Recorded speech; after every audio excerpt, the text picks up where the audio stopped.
हो मंडळी हो, हॉटस्पॉट इथंच आहे बर का. तर मग चला चॅनलला सबस्क्राईब करा आणि घंटी नक्की वाजवा. संतांची भूमिका अगदी सोपी आहे, विचार प्रगट करतात. पण याच्या पुढे जाऊन सांगेल ऐका, जगद्गुरु तुकोबारायांची भूमिका या अभंगात मांडत असताना अजून एक महत्वाचा मुद्दा मांडला. प्रत्येक जण विचार करू शकतो, मान्य आहे तुकोबार आहे, आणि खरं तर मनुष्याचं जीवन हे विचारावर आहे. तुम्ही ऐकताय का, इथे एज्युकेटेड लोक पण आहेत. मनुष्याचं जीवन हे विचारावर आधारित आहे, आकारावर नाही. म्हणजे 110 किलोचा माणूस असतो म्हणजे त्याला लय पगार असतो का? माझ्या वाक्याकडे लक्ष द्या. 110 किलोचा माणूस आहे, त्याच्यावर त्याचा पगार ठरतो का? ए माय बाप, अरे त्याचं स्किल काय, त्याचं नॉलेज काय, त्याचं क्वालिफिकेशन काय, याच्यावर त्याची सॅलरी ठरलेली असते. त्याची पोस्ट काय याच्यावर ठरतं. त्याच्या वजनावर नाही ठरत, त्याच्या विचारावर ठरतं, त्याच्या आकारावर नाही ठरत. माणसाचं जीवन हे विचारावर आधारित आहे.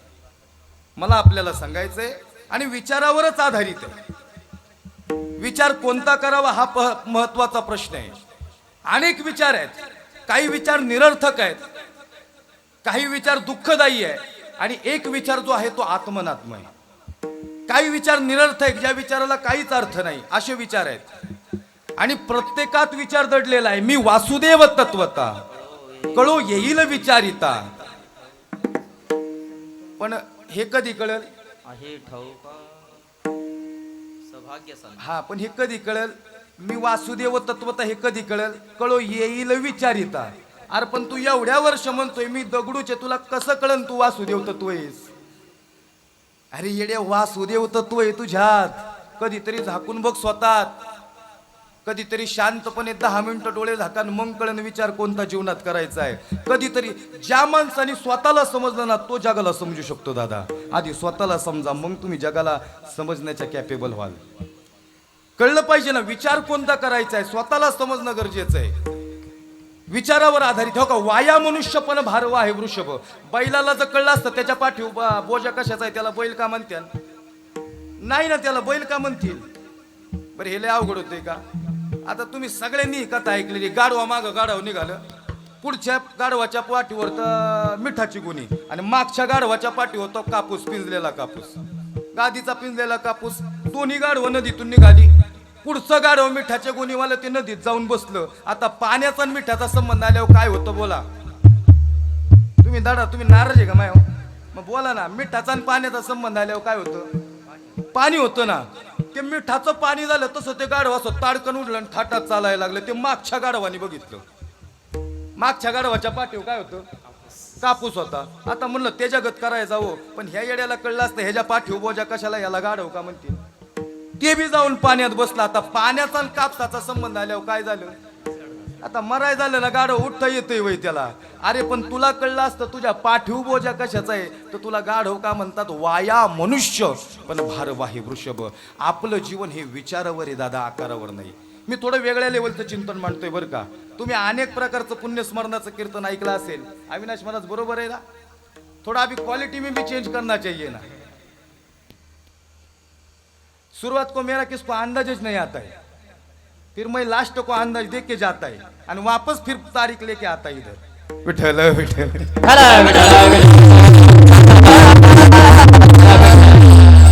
ऐका ना माय बाप, काय सुंदर जीवन आहे हो, काय सुंदर जीवन आहे. मी मगाशी सहज बोललो की कबीरा कहे जब हम दुनिया में आए हम रोए और दुनिया हसे, लेकिन ऐसी करनी कर चलो ना जब हम दुनिया से जाए. पहा, ज्यावेळेस बाळाचा जन्म होतो त्यावेळेस ते बाळ रडतं बरं का. बाळ जर रडलं नाही तर सगळ्यांना टेन्शन येतं. माता माऊली तुम्हाला अनुभव आहे. बाळ रडल्यावर नाही काय करतात? टेन्शन मध्ये येते नाही, नातेवाईक टेन्शन मध्ये आहे, डॉक्टर टेन्शन मध्ये येतात. त्या बाळाला असं 2 बोटानं मारतात. मग 2 बोटानं पोटावर मारतात, पोटऱ्यावर मारतात, पाठीवर मारतात, थोडासा चिमटा घेतात, आणि बाळ जर रडतं तेव्हा आई सुखावते. कबीरा कहे जब हम दुनिया में आए हम रोए और दुनिया हसे. पण जीवन जगत असताना ऐसी करनी कर चलो ना जब हम दुनिया से जाए. बाबा आज आपल्यात नाही आहेत, पण बाबांचं जीवन जर तुम्ही जवळून पाहिलं ना, बाबांच्या या लेकरांनी माझ्याशी संवाद साधताना ज्यावेळेस मी यांच्याशी बोललो ना दादा, अगदी माझ्या अंगावर काटा येत होता. मग त्यांच्या पुण्यस्मरणाला आलोय म्हणून त्यांच्याबद्दल बोलत नाही. ज्यांनी त्यांना जवळून बघितलंय त्यांना माहिती बाबांचं जीवन काय होतं. कबीरा कहे जब हम दुनिया में आए हम रोए और दुनिया हसे, लेकिन ऐसी करनी कर चलो ना. ज्यावेळेस आपण जगातून जाऊ ना, आपण हसत जावं आणि आपल्यासाठी जगानं रडावं दादा. इतकं सुंदर जीवन असावं. बरे याच्यापेक्षा एक लाखातलं वाक्य बोलतो, सोबत घेऊन चला. माणूस जिवंतपणी किती जगला, मला वाटतं याला काहीच महत्व नाही. माणूस जिवंतपणी किती जगला याच्यापेक्षा मेल्यावर किती दिवस जिवंत राहिला हे लय महत्वाचं आहे. विठ्ठल, म्हणून माणसाचं जीवन हे विचारावर आधारित आहे, आकारावर आधारित. मी सांगता कोणता विचार करू आम्ही, सांगा ना तू कोबर आहे, तुम्हाला कोणता विचार अभिप्रेत आहे. हे बघा 3 विचार सांगितले मी तुम्हाला. एक विचार आहे निरर्थक विचार, दुसरा विचार आहे दुःखदायी विचार आणि तिसरा विचार आहे आत्मनात्म विचार. 3 विचार थोडक्यात मांडतो लगेच पुढे जातो. पहिला विचार आहे निरर्थक विचार. ज्या विचाराला काहीच अर्थ नाही त्याला निरर्थक विचार म्हणतात. एक जण म्हणला समुद्राला आग लागली की मासे कुठं जातील. तुम्ही ऐकताय ना, विचाराला काय अर्थ नाही बरं का, तरी विचार आहे. समुद्राला आग लागली की म्हणला मासे कुठं जातील.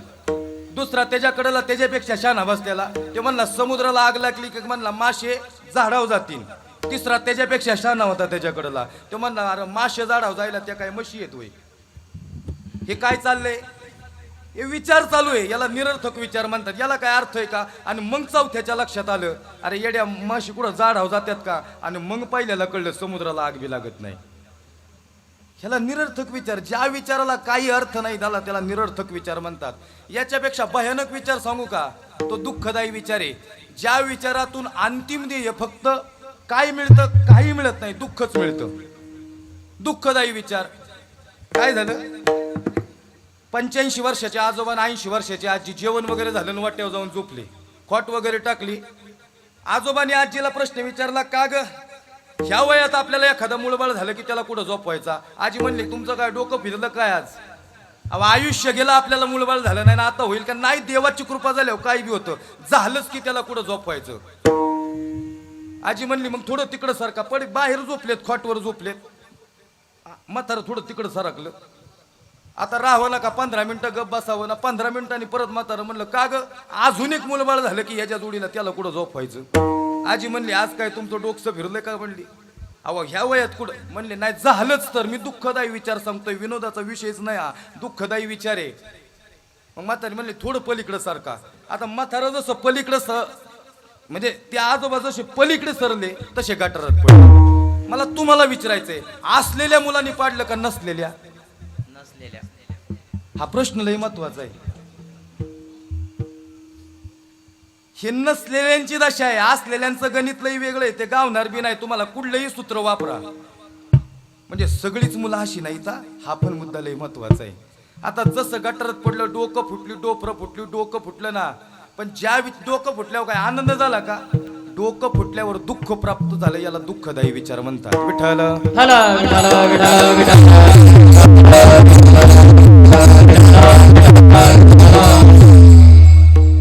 दुःखदायी विचार. पण तुकोबर आहे सांगा ना, आम्ही कोण, आम्ही काही विचार करत नाही. तुकोबर आहे काहीतरी तुम्ही बोलता, विचार करा, विचार करा, कोणता करावा सांगा ना. तुकोबर आहे, तुकोबर आहे सांगतात. तुम्ही जो करता तो मी सांगतो तो नाहीये, तुम्ही वेगळा करताय. मी जो सांगतो तो करा. पण ऐका ना दादा, सांगा ना तुकोबर आहे. आपले विचार चालू आहे, कांद्याचे आले की बटाट्यात घालू, बटाट्याचे आले की वांग्यात घालू, वांग्याचे आले की घरात घालून पार मोकळे होऊन जाऊ. नेमका विचार कोणता. तुकोबारे सांगतात तो आत्मनात्म विचार आहे. आत्मनात्म विचार म्हणजे 3 याच्यात त्याचं वर्गीकरण आहे. लक्ष देऊन ऐका, अगदी पहिल्या चरणावर येणार आहे. आत्मनात्म विचार म्हणजे कोहम, कतमितम आणि जातम. मी कोण आहे, मी इथं कशासाठी आलोय, आणि हा सगळा बारदाना उचलून मला कुठं जायची. हे 3 प्रश्न जीवनात लय महत्वाचे. ज्याला कळले त्याचं जीवन सुंदर आहे. मी कोण आहे हे ज्याला कळलं ना त्याचा विचार सुंदर आहे. बरं मी इथं कशाला आलोय, मी इतरांना वेड्यातच काढायला आलोय का, इतरांची निंदाच करायला आलोय का, जीवन कशासाठी हो. काय वाटतं तुम्हाला. तुम्हाला खरं सांगू का, अगदी अंतःकरणातून सांगतो, जीवन इतरांना दुखवण्यासाठी नाही, हे जीवन इतरांना प्रेम देण्यासाठी आहे दादा. तुम्ही जर ह्या जीवनाचा उपयोग इतरांना प्रेम देण्यासाठी, पहा ना 10 किलोचा दगड सहज उचलतो, पण ही छटाकभर स्माईल उचलली तर. तुम्ही घराच्या बाहेर निघा, एखादा अनोळखी व्यक्ती सहज जा, तो तुमच्या ओळखीचा नसावा, सहज त्याच्याकडे बघून हसा. तुम्हाला गॅरंटी देऊन सांगतो तो बी हसणार. ह्याला जीवन म्हणतात ना. अरे आपल्यामुळं इतर सुखावतील याला जीवन म्हणतात. दुःख देण्यासाठी जीवन नाहीये. कोहम कतमित, मी तर कशासाठी आलो, काय केलं मी इथं येऊन.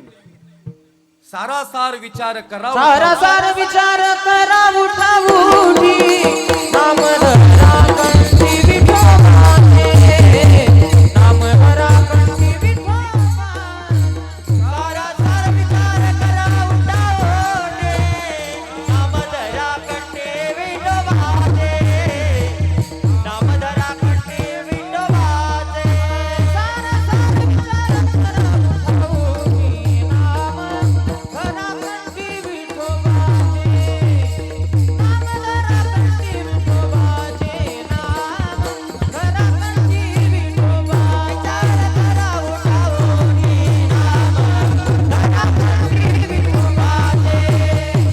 नाम धरा कंठी विठोबाचे नाम धरा कंठी विठोबाचे नाम धरा कंठी विठोबाचे टाळी वाजवायला विसरू नका. चला ऐक, जास्त वेळ कीर्तन नाही करायचं, थोडाच वेळ राहिलाय. सारासार विचार करा उठा उठी आणि नाम धरा कंठी विठोबाचे. काय करा? कोहम कतमितम जातम. कशासाठी आलो? अरे तो व्यावसायिक असतो ना, बिझनेसमॅन, त्याला विचारा. त्याला प्रॉफिट अँड लॉस त्याची शीट बनवावी लागते आणि शेवटी बॅलन्स शीट टॅली व्हावी लागते. तशी जीवनाची बॅलन्स शीट टॅली, त्याला ताळेबंद म्हणतात मराठीत. जीवनाचा जर ताळेबंद टॅली नाही ना झाला, मग काही ना काही बॅलन्स राहिलेला असतो. इकडं काहीतरी डिप्रेशन राहिलेलं असतं. आता जो अकाउंटंट आहे त्याला कळेल, हे बॅलन्स झालं पाहिजे ना जीवन. कोहम कतमितम जातम. मी कोण आहे, मी तर कशासाठी आलो आणि इथून जाताना मला काय बरोबर घेऊन जायचे. लय आले न लय गेले. रावण काय घेऊन गेला बरोबर? हे मनुष्य देहाला उपदेश आहे तुकोबरायांचा. 7 कोटी घरं होती सोन्याची रावणाची, 28 कोटी भिंती सोन्याच्या होत्या. ज्याच्या घराच्या चौकटीला 22 क्विंटल सोनं होतं. सोनेवालो जागो. आपलं 5 तोळ्याचं लाकीटला घातल्यावर गुंड्या लावत नाही, आपलं वैभव आहे. मी रावणाचं सांगतोय.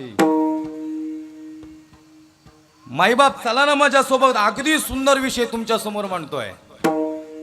तुकोबारांना प्रश्न पडला, अरे कोहम कतमितम जातम. मी कोण आहे, मी तर कशासाठी आलोय आणि मला कुठं जायचंय. पण जाताना सोबत काय घेऊन जायचं हे लय महत्वाचं आहे. प्रत्येकाला जायचंच आहे, पण जाताना काय सोबत घेऊन जाणं हे लय महत्वाचं आहे. काही नाही घेऊन जात माणूस, काही नाही घेऊन जात सोबत.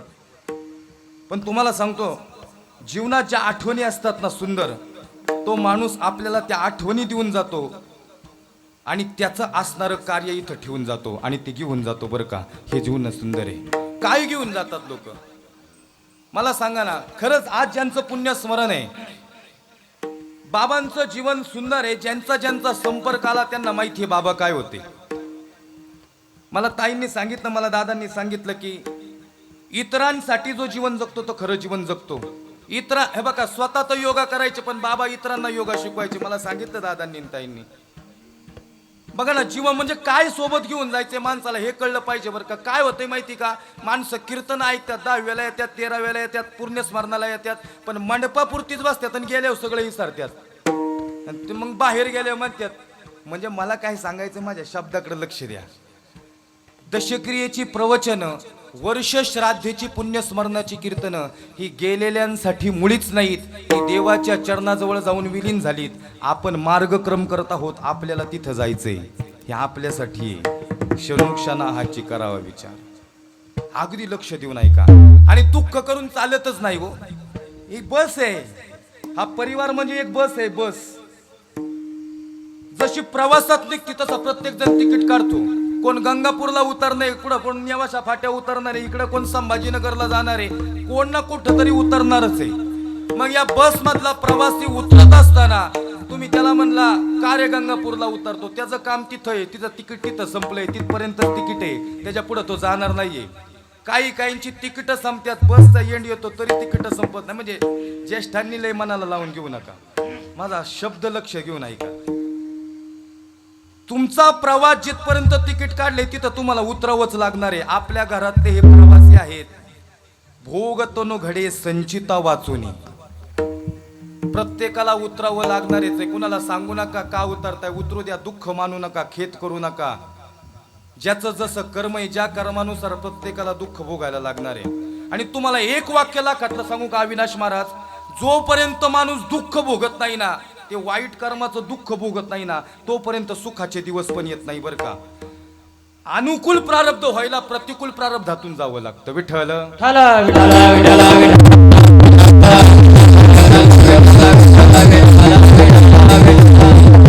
तुमच्या जीवनात जे दुःख आहे ते मागील जन्माचं केलेलं कर्माचं दुःख आहे. लक्ष देऊन ऐका, ते आत्ताच नाहीये. आता धान्य पेरलं का लगेचच भाकरी करतो का हो? ती कधीतरी आधी केलेली असती, मग त्याची प्रक्रिया आहे, मग ज्वारी दळायची, मग भाकरी येत. तसं जन्माचं पण तसंच आहे. केले कर्म झाले त्याची भोग आले आणि उपजले उपजले मेले ऐसे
केले कर्म झाले त्याची भोग आले उपजले मेले ऐसे किती. ऐका ना माय बाप, तुम्ही आता दुःख भोगताय ना, पण दुःख भोगा यात आनंद माना. का सांगू का तुम्हाला, ते कर्म संपत चाललंय. दुःख ज्या वेळेस संपतं ना त्यावेळेस चांगलं कर्म कामाला येत असतं दादा, त्यावेळेस सुखाचे दिवस येतात.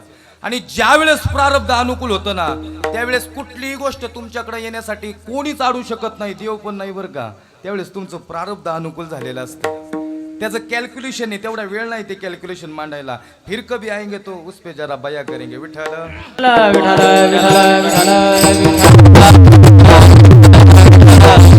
तुकोबाराय सांगतात, क्षणोक्षणा हाची करा विचार. कोणता विचार तर आत्मनात्म विचार करा. पण आत्मनात्म विचार करा म्हणजे तो क्षणाक्षणाला करा. याचं वर्णन अभंगाच्या क्षणोक्षणी हाची करावा विचार क्षणोक्षणी हाची करावा विचार क्षणोक्षणी हाची करावा विचार क्षणोक्षणी हाची करावा विचार क्षणोक्षणी हाची करावा विचार क्षणोक्षणी हाची करावा विचार हे क्षणोक्षणी हाची करावा विचार क्षणोक्षणी हाची करावा विचार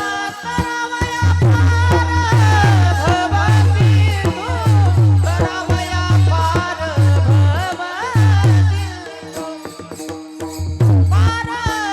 भवती तू करावया पार भवती तू करावया पार भवती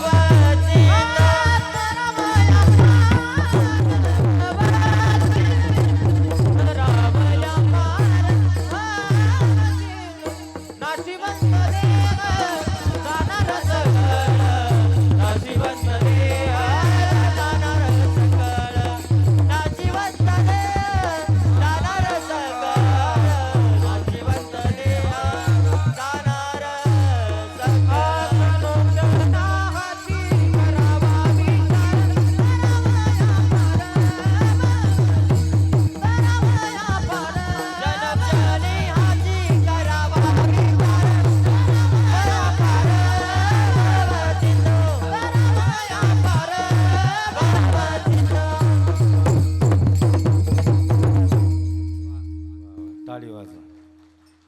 एक दिवसाचा कार्यक्रम एवढा रंगाय सोपं नसतंय. ते काहीतरी वैभव असतं, काहीतरी गादीत ताकद असते. सुंदर साऊंड सिस्टीम आहे तुमची, अगदी शेवटपर्यंत असंच चाला सोबत. अगदी खरं एक नंबर आहे. म्हणजे मी एवढ्या 15-20 दिवसात कीर्तन केली. आजची साऊंड सिस्टीम अजिबात काहीच त्रास होत नाही. नाही तर हे फेल लागल्यावर मग पुढची कीर्तनही फेल होत्यात. मग आता तुम्ही खुश झाले असतील, असेच खुश राहा. विठ्ठल विठ्ठल. विठ्ठला विठ्ठला कसं असतं माहिती का, ते वातावरणावर असतं. आता हे वादक किती सुंदर आहेत, हे भजनी मंडळ किती आनंदात आहे, प्रत्येक जण चिंतन ऐकतंय. इथं बसलेल्यांपैकी प्रत्येकाच्या चेहऱ्यावर तेज आहे, प्रत्येक जण कीर्तन ऐकायला आलाय. असं कुणी म्हणणार नाही महाराज उजा उरका तुमचं, नाही असं मनातल्या मनात म्हणल्यावर मला ऐकू नाही येणार, पण नाही म्हणणार, तोंडाव दिसतंय ना तुमच्या. कलाकार किती सुंदर आहेत. तुम्ही एकदा या कलाकारांसाठी जोरदार टाळ्या वाजवा. महाराज अविनाश महाराजांची डेट मिळत नाही लवकर, मी त्यांना लई रिक्वेस्ट केली. म्हणलं हा कार्यक्रम महाराज मी कीर्तन करायला चाललोय, हा माझ्या घरचा कार्यक्रम आहे. पाटील आपलं बोलणं झालं, आपण अर्धा तास फोनवर बोललो. मला सांगायला आवडेल ही खूप प्रेमाची मंडळी आहेत. बाकी जगात तुम्ही लई कमवू शकता रे, पैसे लई कमवू शकता, प्रेम कमवायला आहे ना त्याला भाग्य लागतं बरं का. प्रेम कमवायला भाग्य लागतं, आणि वारकरी संप्रदायात तुम्हाला इथं आल्यानंतर प्रेम मिळतं. बघा जीवनात अनेक प्रसंग येतात, अनेक प्रसंग येतात. सगळ्याच गोष्टी पैशानं नाही खरेदी करता येत, सगळ्या गोष्टी पैशानं नाही खरेदी करता येत. काही गोष्टीत प्रेम महत्वाचं असतं. तिथं चांगले संबंध असते ना तरी तुमच्या त्या अडचणीतले दिवस चांगले हे निघून जातात, त्याला प्रेम लागतं. विठ्ठल विठ्ठला मी परवा दिवशी दादालाही सांगितलं, तुळशीराम दादाला आणि ताईंना यांनाही सांगितलं की हा कार्यक्रम खरं तर लय खडतर प्रवासातला घेतलाय. म्हणजे आडवा कार्यक्रम तिकडून जायचंय, रात्री तिकडं साताऱ्याच्या पुढं मान खटाव कुठे तिकडून निघालोय कीर्तन करून, आणि तिकडं जायला बीडवर दिंडूरवर तिकडे गेलो. त्यात कीर्तनकाराचीच गाडी बंद पडावी. मग आम्ही म्हणावं का अरे एवढं देवाचं काम करतोय तरी आमच्या गाड्या बंद पडतात, वारी करावी एकादश करावी तरी आमच्या जीवनात दुःख का, ही वारी ती वारी ही एकादश ती एकादश तरी आमच्या जीवनात दुःखाचेच दिवस का. हे दुःखाचे दिवस आत्ताचे नाही आहेत, कर्माचे, ते मागील कर्माचे आहेत. लक्षात ठेवा, येऊ द्या आपल्या जीवनात दुःख, रडू नका, दुःख संपून टाका, सुखाचे दिवस लगेच पाठोपाठ येणार आहेत. दादा मला सांगायला आवडेल, अगदी खरं, एवढ्या लांबून परत तुमच्यापर्यंत आले म्हणून असं वाटतंय थोडा वेळ बोलावं. अगदी थोडं सांगणार आहे, जास्त नाही सांगणार. अभंगाच्या जवळ आलोय. क्षणोक्षणा हाची करावा विचार, तरावया पार भव सिंधू. तरावया पार भव सिंधू म्हणजे काय, विचार कोणता तर देवाचं नामस्मरण करा, सारासार विचार करा, उठा उठी नाम धरा कंठी विठोबा. ज्याला सार आणि आसार कळला ना त्याला विचार कळला. मला सांगा, तुम्हाला बदाम खायला दिल्यावर तुम्ही काय खालन काय फेकाल? बदामाचं सार काय ना आसार काय? आतली बी खाल का फेकून द्याल? खाल सार आहे, आणि वरचं साल आसार आहे, ते फेकून द्याल. पण मला सांगा, आंबा खायला दिल्यावर काय खालन काय फेकून द्याल? आंब्याचं वरचं साल आसार आहे, आतला गाभा सार आहे. पण बदामाची आतली बी खाल्ली, पण आंब्याची आतली खाताल का? आतली कोई आसार आहे, ते फेकून द्यायला लागेल. लक्ष देऊ नाही का? बरं मला सांगा, अगदी सोपं सांगतो, काही अवघड नाही. जर तुम्हाला पेढा खायला दिल्यावर काय खालन काय फेकाल? पेढा सगळाच सार आहे, तसं देवाचं नामस्मरण म्हणजे सार आहे. लक्षात घ्या. विठ्ठल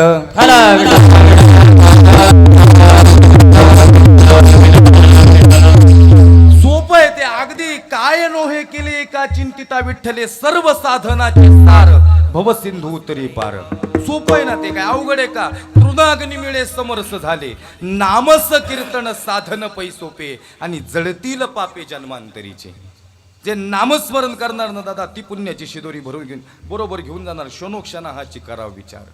तरावया पार भव सिंधू म्हणजे, लोकांनी विचारलं तुकोबाऱ्यांना, तुकोबाऱ्या सांगतात तरावया पार भव सिंधू म्हणजे या नदीच्या या समुद्राच्या पलीकडं या ठिकाणी देवाचं साम्राज्य आहे, आणि इकडं आपलं साम्राज्य आहे. इकडं पलीकडं जायचं असन, तरुण जायचं असन, तरावया पार भव सिंधू, तर काय करावं लागेल?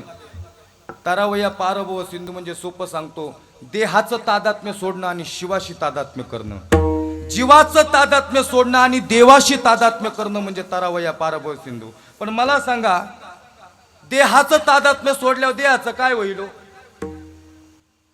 तेच उत्तर तुकोबार आहे दुसऱ्याच्या. नाशिवंत देह जाणार सगळं. नाशिवंत देह जाणार सगळं. नाशिवंत देह जाणार सगळं. नाशिवंत देह जाणार सगळं. नाशिवंत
शेवटाला आलोय बर का.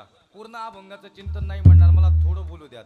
नाशिवंत देह जाणार सखळ आणि आयुष्य खातो काळ सावधान. मला सांगा, नाशिवंत देह इथं मला कोण सांगेल की हा देह नाशिवंत नाहीये? आजचं पाकिट त्याला दिलं मी. कुणाचा देह नाशिवंत नाहीये? हे बघा, आश्रय नाश आहे, परता नाश आहे आणि स्वभाव नाश आहे. भिंतीवर चित्र काढलं आणि भिंत पडून गेली, पडून या भिंती, आणि चित्राची होय माती. भिंत पडली म्हणजे चित्र तसंच राहतं का? तो नाश होतो. बघा, परता नाश आहे, आश्रय नाश आहे. परता नाश, बांड ठेवलं असं सहज बांड ठेवलं, किती दिवस ठेवा त्याला काहीच होणार नाही, पण धक्का लावल्यानंतर ते फुटणार आहे, त्याला परता नाश म्हणतात. आणि स्वभाव नाश, एकानं काय केलं, 2 डझन आंबे आणले रत्नागिरीहून, घरी आला, कपाटात ठेवले, कुलूप लावलं आणि गावाला निघून गेला. परत 22 दिवसांनी घरी आला आणि पोरांना विचारलं, कपाट उघडलं, काळे कुळकुळीत पडले होते आंबे. लेकरांना विचारलं, कुणी नाश केला आंब्यांचा? मला तुम्हाला विचारायचं, आंब्याचा नाश कुणी केला? ठेवणाऱ्यांनी केला, लेकरांनी केला का कपाटातल्या वातावरणाने केला? अरे आंब्याचा नाश स्वभाव आहे. ह्या देहाचं तसंच आहे. हा देह नाशिवंत, अरे मळमूत्राचा बांधा रे, अरे वरी चर्म घातले रे कर्म कीटकांचा सांधा, रवरव दुर्गंधीय मंगळतीचा बांधा. हे फक्त पॅकिंग चांगलं आहे म्हणून तुम्ही आजूबाजूला बसलेत. हे जर पॅकिंग चांगलं नसताना हा देह नाशिवंत आहे, मळमूत्राचा बांधा आहे. कान्होबा तुझी गोंगडी चांगली, अरे हमाशी खा दिली रांगोली. ऐका ना माय बाप, काय सुंदर चिंतन आहे रे. देह नाशिवंत आहे ना, नाशच होणार आहे. हे बघा, तुम्ही काय करा, लय आराम करा, कष्ट करू नका, घरातच बसून राहा. काय होणार आहे? 2 लाकडं लागायच्यात तर 4 लागते. वेगळं काय होणार आहे? का नाश होणार नाही. उलट कष्ट केल्यानं काय होईल? कष्ट केल्यानं चांगलं आर्थिक अर्जन आहे. पुढं ऐका, कष्ट केल्यानं काय होईल? घरी गेल्या गेल्या लगेच पडल्या पडल्या झोप लागल. एखादा म्हणतो मला झोपच येत नाही. अरे येड्या, कष्ट कमी पडले रे जीवनात, तुला झोप कशी येईल? चिंता आहे. ऐका ना माई बाप, देह नाशिवंत आहे बरं का, जाणार आहे. आणि काळ टपून बसलाय. तुम्ही काळाला जरी म्हणले ना नको नाही होते, नेणारच आहे. काळ असा टपून बसलाय. आयुष्य खातो काळ सावधान. सावधानतेचा इशारा दिला, सावधान व्हा. आता तरी थांबा, आता विचार करा, कळू द्या हे जीवन कशासाठी आहे. आयुष्य खातो काळ सावधान. आणि काय करा तर संत समागमी धरावी आवडी आणि करावी तातडी परमार्थाची. संत समागमाची आवड धरा आणि तातडीनं म्हणजे वेगानं परमार्थ करा, थांबू नका. तुम्ही म्हणाल की महाराज हे तरुण पण आम्हाला काय परमार्थ करायला दिलंय वे, आम्ही मस्त मजा मौज करतो, नंतर शेवटी बघूच तर ते वेळी मग करू परमार्थ. आता मला सांगा, आयुष्यभर संसाराचं चिंतन केल्यावर मरते वेळी देवाचं नाव मुखात येईन वय. अंतकालेच मामेव स्मरण मुक्ता कलेवरम. ज्या वेळेस तुम्ही देवाचं नाव मुखात आयुष्यभर घ्याल त्यावेळी सरते वेळेसही देवाचं नाव मुखात येईल. मग आता आपल्याला ठरवायचंय देवाचं नामस्मरण कधी करायचं. नाशिवंत आहे ना, जाणार आहे ना. मौत से हर किसी की रिश्तेदारी है. वाक्याकडे लक्ष द्या. मौत से हर किसी की रिश्तेदारी है. आज मेरी तो कल तेरी बारी है. आज मी जाणार आहे तो उद्या तू भी जाणार आहे. त्या स्मशानात खूप सुंदर वाक्य लिहिलेले असतात. अरे मंजिल तो तेरी यही थी लेकिन वक्त गुजर गया आते आते. अरे क्या मिला तुझे दुनिया से अपनों ने ही जला दिया जाते. काय मिळालं दादा? आणि जीवन असं जगाना खरंच गेल्यानंतर आठवण आली पाहिजे रे. जिंदगी मिलना ये भाग्य की बात है, मृत्यू होना ये कर्म की बात है, समय की बात है, लेकिन मृत्यू के बाद भी लोगों के दिल में जीवित रहना ये किए हुए कर्म. गेल्यानंतर ही माणसं या ठिकाणी पहा ना तुम्ही. बाबांचं जीवन आहे. आज यांचा हा इतका मोठा परिवार आहे. पहा, श्री कैलासवासी सोपानराव शंकरराव गायकवाड यांचा आज प्रथम पुण्य स्मरण आहे. या ठिकाणी पत्नी आहेत सुमनबाई सोपानराव गायकवाड. आईंशी माझा संवाद झालाय, मी बोललोय. या ठिकाणी 5 मुली आहेत, 1 मुलगा आहे. सौ कमल श्रावण पवार, सौ ताराबाई गजानन पगार, हिराबाई कंचरुपुंड, निर्मला दत्तात्रय जेजूरकर, सोनाली कृष्णा सोनवणे. या ठिकाणी मुलगा आहे श्री तुळशीराम सोपानराव गायकवाड. आणि या ठिकाणी बाबांच्या सुनबाई म्हणजे तुळशीराम दादांच्या पत्नी आहेत सोनाली तुळशीराम गायकवाड. या कुटुंबाला अगदी या थोड्या दिवसात अगदी खबर जवळून यांनी एवढी काळजी घेतली महाराज तुम्ही आलेच पाहिजे काही झालं तरी चालेल म्हणजे जोडल्या गेलो हे मी खरंच सांगतो अंतकरणातून ताई हे तुमच्या बाबांचं नाही हे माझे पण बाबा मला असं वाटलं की चालेल की तुम्ही एवढं प्रेम दिलं एवढ्या दिवसात खरं सांगू का मला वाटतंय इथं ताई बसल्यात त्यांना कधी सुनबाई म्हणून बघितलंच नसेल बाबांनी मुलगी म्हणूनच पाहिलं असेल आणि तुम्ही तेच प्रेम दिलं असेल हे जीवन खूप सुंदर आहे बरं का मला काय सांगायचंय की खरंच ना शिवंत देह आहे आणि खरं इथं कुणी कुणाचं नाही हो जे आपल्याला जीव लावतात ना माणसं त्यांना विसरू नका आयुष्यभर जी जीव लावून गेली बाबांचं आयुष्य खडतर गेलंय मला सांगितलं या कुटुंबाने अरे 5 मुली 1 मुलगा हे सगळं घर भाड्याचं दुकान भाड्याचं कसं काय अरे उपाशी राहून तळ हाताच्या फोडासारखा बाप सांभाळतो रे बापाला आयुष्यभर रडता येत नाही या 5 मुली आहेत यांना विचारा ज्या दिवशी सासराला गेले ना बाप रडला असेल निश्चित रडतो बरं का बापाला रडता येतं दादा निश्चित रडता येतं विठ्ठल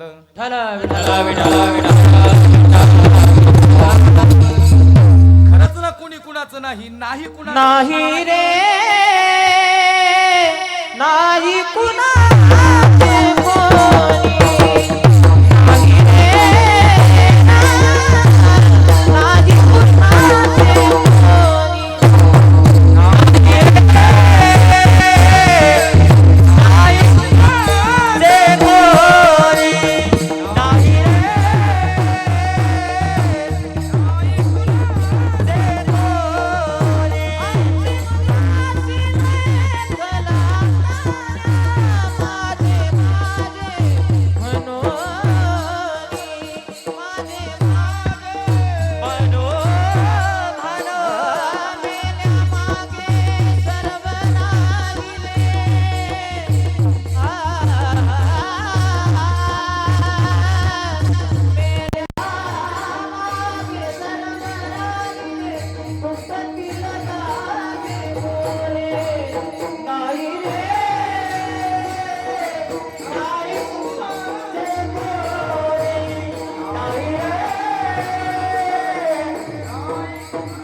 कुणाचे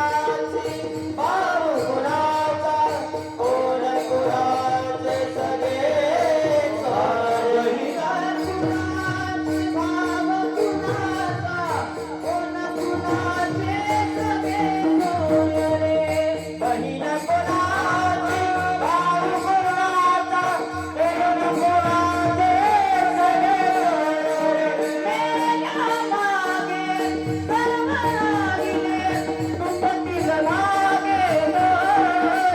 नाही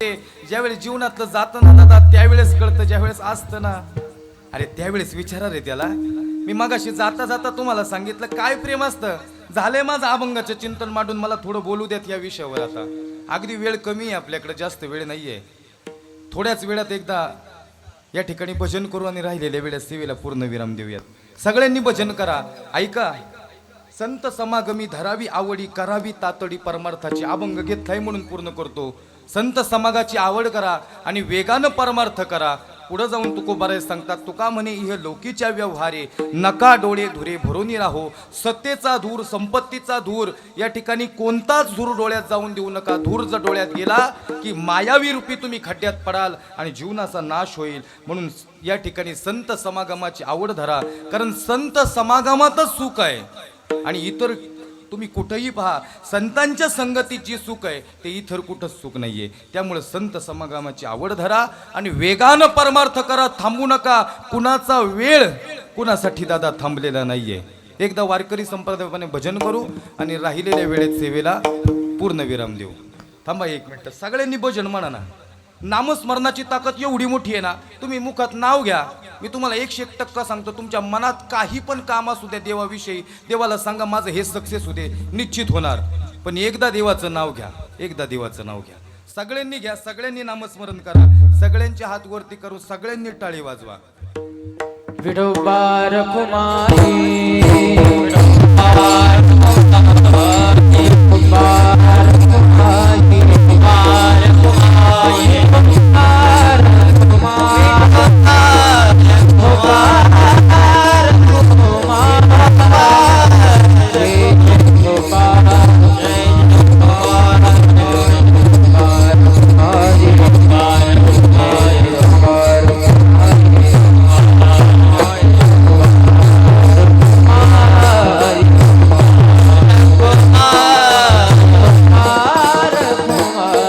विठोबा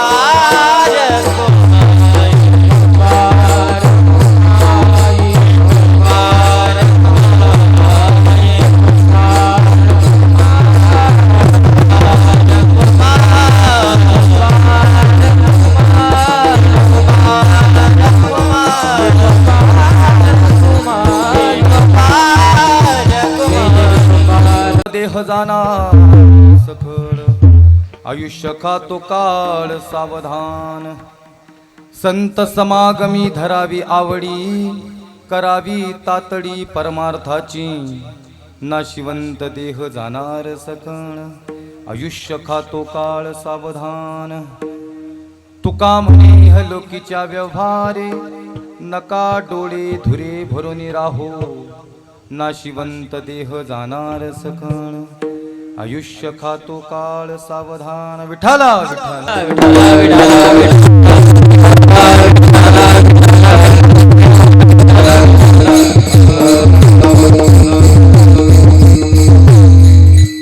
मायबाप हो मंडळी हो, हॉटस्पॉट इथंच आहे बर का. तर मग चला चॅनलला सबस्क्राईब करा आणि घंटी नक्की वाजवा.